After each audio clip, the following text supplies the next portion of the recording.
Hi guys, welcome back to our channel Parimala's diary. ఈరోజు ఏంటంటే శనివారం అని చెప్పేసి దేవునికి నైవేద్యంగా సేమియా పాయసం అయితే చేశానండి. ఇదైతే చాలా టేస్టీ ఉంటుంది అండ్ అలాగే చేయడం కూడా చాలా సింపుల్ అండి. మీరు కూడా ట్రై చేయండి, ఓకేనా. ముందుగా స్టవ్ మీద 1/2 లీటర్ పాలను అయితే తీసుకొని స్టవ్ మీద అయితే పెట్టుకున్నానండి. లో ఫ్లేమ్లోనే మనం పాలను అయితే ఉడికించుకోవాలి.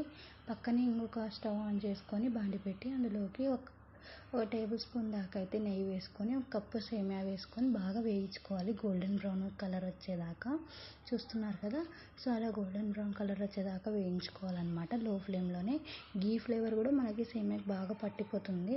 ఇప్పుడు పక్కన పాలు కూడా బాగా మరిగిపోతున్నాయి, సేమియా కూడా బాగా వేగిపోయాయి కదా. ఇప్పుడు బాగా మరిగిపోయిన పాలల్లో మనం ఒక కప్పు దాకా చక్కెర అయితే వేసుకొని బాగా మిక్స్ చేసుకోవాలి. ఒక పొంగు వచ్చిన తర్వాత మనం చక్కెర అనేది యాడ్ చేసుకోవాలండి. ఇప్పుడు చూస్తున్నారు కదా, మనం పక్కన వేయించి పెట్టుకున్న సేమియా కూడా ఉంది కదా, అది కూడా మనం పాలలో అయితే వేసుకొని బాగా మిక్స్ చేసుకోవాలి. మిక్స్ చేసుకొని ఒక 2 మినిట్స్ అయితే లో ఫ్లేమ్లోనే మనం ఉడికించుకొని చూస్తున్నారు కదా బాగా ఉడికిపోయింది.